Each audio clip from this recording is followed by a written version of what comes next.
pleased to have on right now the general manager and president of football operations of the team that he spent all 16 Hall of Fame campaigns with back in his playing days, the Denver Broncos, John Elway. How are you, John? I'm doing great, Rich. Thank you. I appreciate you joining this program, and I just want to make sure you're all comfortable. Are you like everybody else, just in sweats when you're just hanging around the house, just chilling out? Are you just like the rest of us, John? I am. I exactly am. Yeah, it's kind of nice. It's taken me a while to get used to it because we've had to work the last couple of weeks. I so bet. Now that we really don't have a lot to do right now, it's a little bit different. I got to find things to do, which I'm not used to doing. I bet so. And just, I'm curious as to what you thought about this draft. We all know the circumstances under why you and the rest of your colleagues had to draft the way that you did.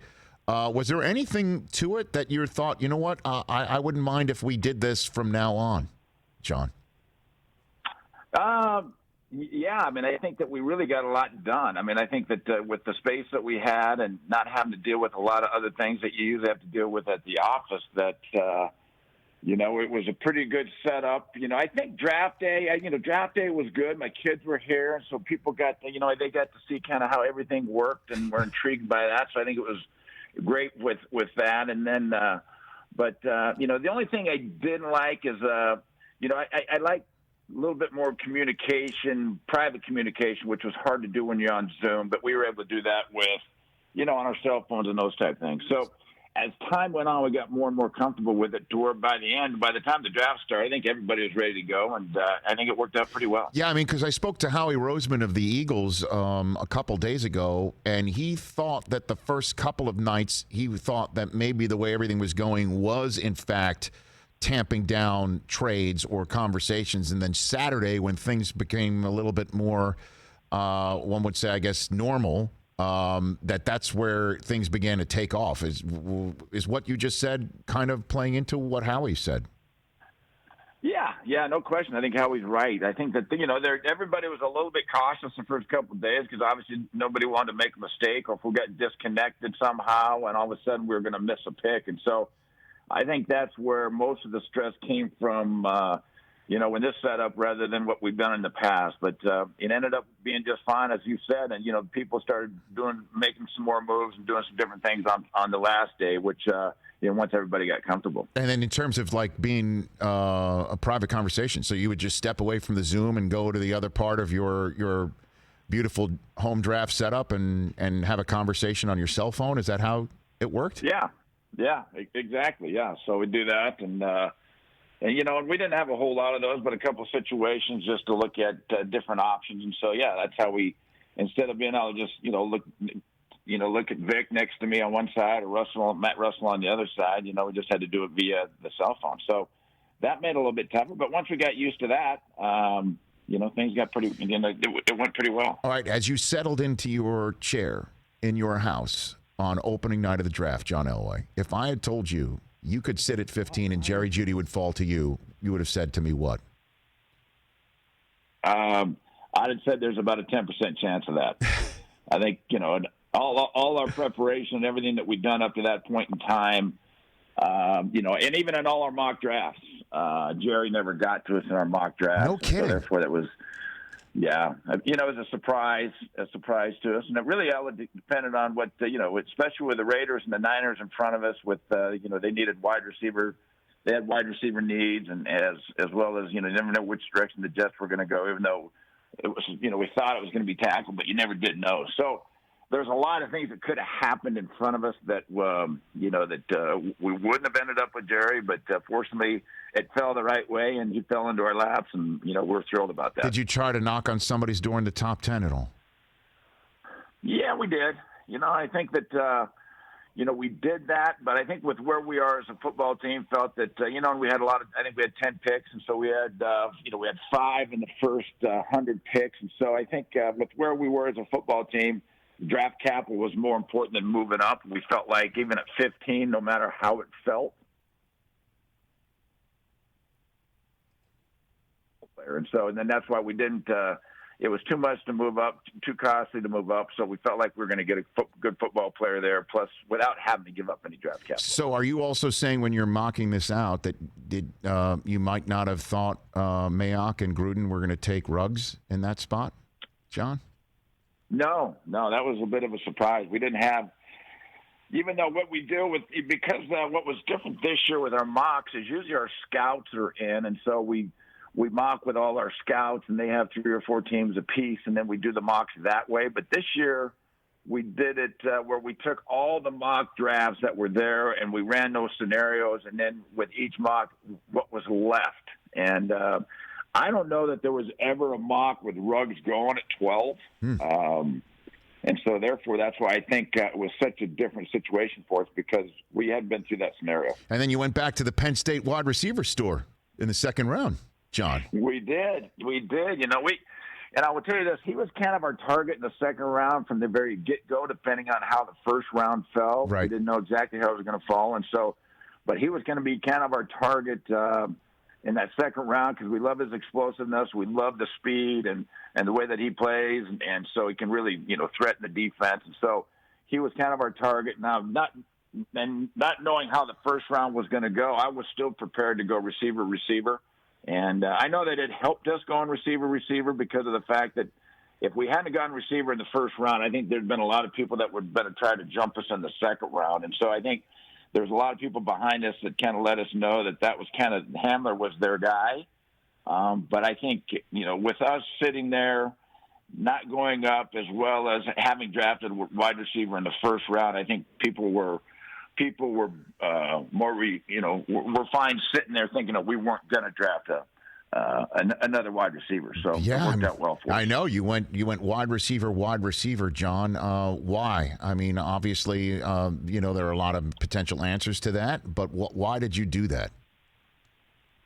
Well, I mean, I think that we wanted to get more explosive on the offensive side. And so with Jerry there at 15, obviously, the great route runner and experience and tons of production in 1, and then Hamler at 2 with the speed and his ability to be able to stretch the field. And I think over the last couple of years, we've lost Thomas and we lost the guy that went to Emmanuel Sanders last year. And so, we were a little depleted in the wide receivers, and we hadn't been nearly as explosive on the offensive side that we needed to be. So we made the commitment that we're going to get better on the offensive side. We need to put more points on the board. And so we kind of made that a point this year going in, that we need to get some speed and some depth at wide receiver. And so that was a goal going in. John Elway, Denver Broncos general manager and front office executive here on the Rich Eisen Show. What'd you see out of Locke last year that checked a box of what you evaluated of him?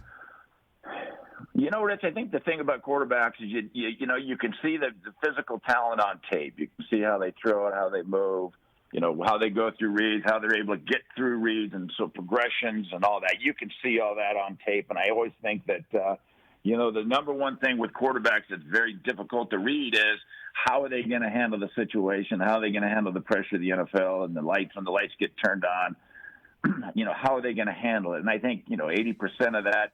Of quarterbacks that make it and fail are the ones that if they fail, they can't adjust to that and can't get used to that and understand, the expectations of them in that position. And so I think what we saw in Drew was the fact we knew he had the physical ability to move around. He was a 4.6 guy at the combine last year, could make all the throws but how he was going to handle, the whole situation of getting in there when the lights turned on. And I think that was the most encouraging thing that we saw was, he enjoyed playing the game. He came in like, he'd been there before. He was able to bounce back from mistakes and not let mistakes bother him and bounce back from them. And so I think, what we saw mostly in those last 5 games that he started, that, he has the mental capacity not only to handle the offense, but also to handle all the things outside that with the pressure that goes along with being a quarterback. Well, in terms of, for the team. In terms of handling things, John, how does an NFL 100 all-time team quarterback delegate to others potentially to develop a quarterback that he himself has drafted? How do you work on that, John? Well, I mean, I think number one is, you try to put him in the best system that you can put him in to where he has a chance to be successful. And that's why, to me, coaching is so important. And then the next thing is to be able to have people around him that can help make him successful and give him the ability to go different places and have the opportunity to, like I said, to be successful. So, you got to have both those. I think, with Pat Shurmur coming in as our offensive coordinator this year, who's got a tremendous amount of experience in dealing with young quarterbacks, as well as Mike Shula, who came with him to be our quarterback coach. So that's a tremendous amount of experience also. So, you mix the coaching with the talent around the quarterback, and to me that gives them the best chance to be successful. That said, I mean, if I may, you're John freaking Elway, though. You know what I mean? Like, you don't chime in. You know what, Rich? You don't chime in here. I will tell you this. The thing that I will say is that you're going to be sitting. They're going to put you on the top of that pedestal, and as soon as they do, they're going to try to knock you off the pedestal. Yeah. And you got to be tough enough to stay on top of that pedestal and not allow them to knock you off it. And so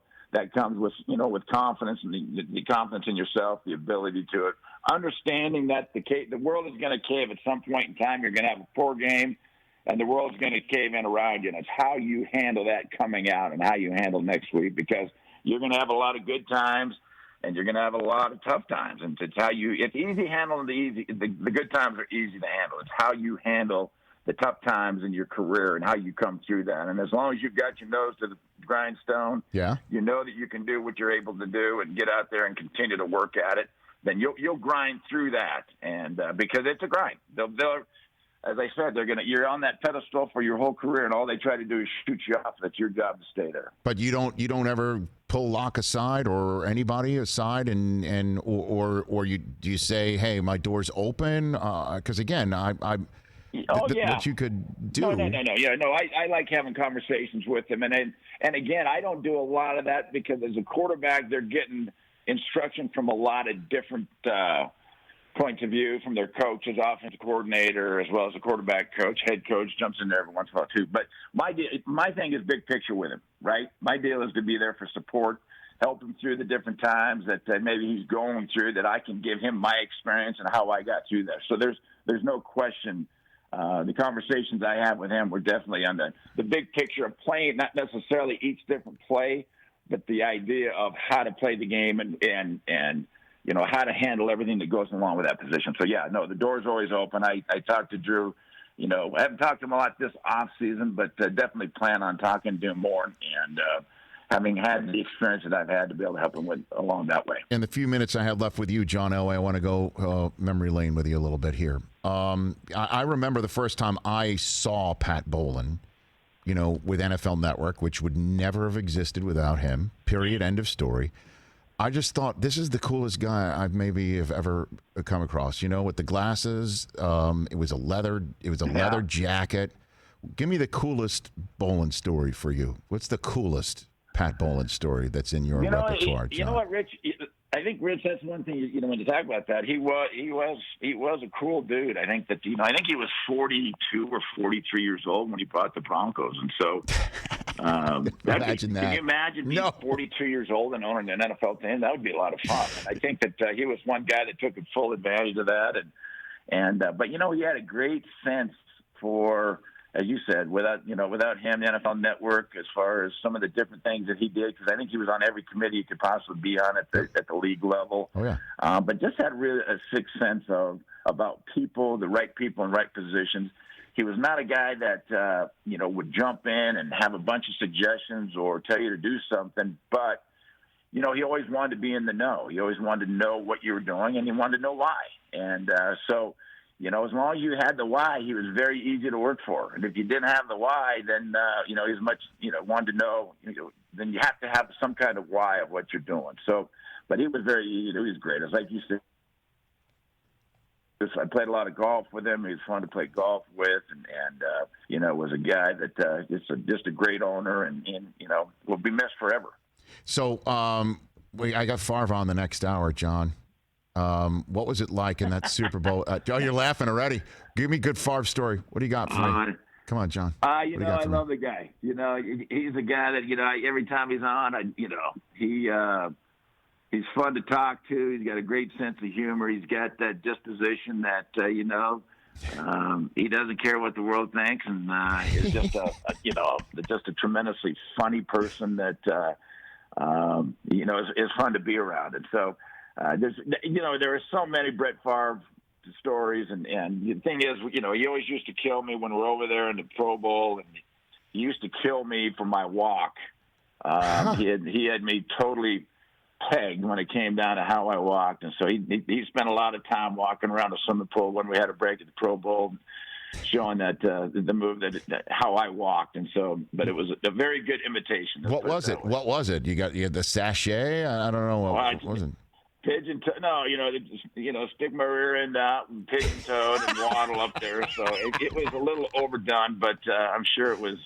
It got a good laugh every time he did it. Well, you had to deny him a Super Bowl. You had to deny him that, John. That had to come down to that. You know what? We snuck up on him. They're defending champs, and they had a great football team, but we had a great day. We were able to run the football and really kind of keep him off the field. And even so, they were still in the football game till late, and so we were fortunate. They had a great football team, but we were able to finally get over the hump. And, I appreciate him saying, you know what, and I remember him saying that if he was going to lose to anybody, he wanted to, it's fine losing to me, which I know it still hurt losing, but, made me feel good that, that he said that. And so I've always had a great deal of, respect for Brett, what he's been as a football player in this league, and also his personality. And he's just a lot of fun to be around. That said, he shot a 79 yesterday when he played golf. You could take him there, right, John? Easy. 79, yeah. Well, he's moving up. He's getting closer. I didn't remember him being that good, so he must be working on a little bit. How much candy would you? The last time we haven't played golf. We haven't played golf together for 20 years, and so I'd like to make sure that he knows. I'd like to get together and play some golf. How much candy would you have to give him? How much on the course? If he's 79, does he usually shoot in the 70s or? I don't know. I asked him. I'd probably have to give him a couple shots aside, I would think. So are you scratched? Is that what you're saying, John? I don't know. Are you scratched, John, or you don't want to say it in public because you don't want to give it out? Is that what you're saying? I haven't been playing. My handicap says I'm a 1, so. That is such a flex. Right. Good Lord. No. Just throw that out. You got Lombardi trophies at home. I didn't mean it to sound that way, but yeah. Oh, man. Yeah.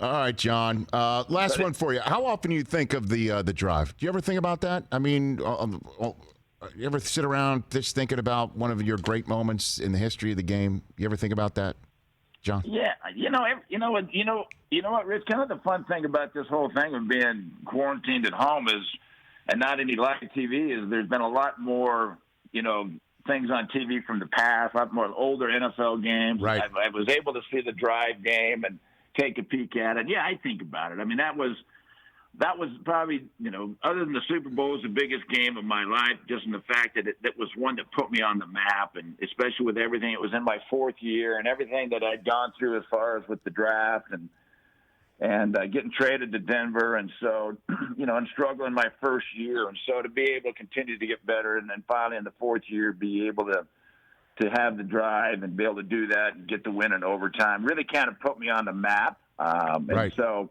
from that point on, it was about trying to chase those Super Bowls down. But, the drive will always be, right there at the top as far as games that I played just because of what it did for me. I'm mandated to ask you, when you watched the drive again just recently, what did you learn anything? Did you forget anything? Did you pick something up? What'd you get from that?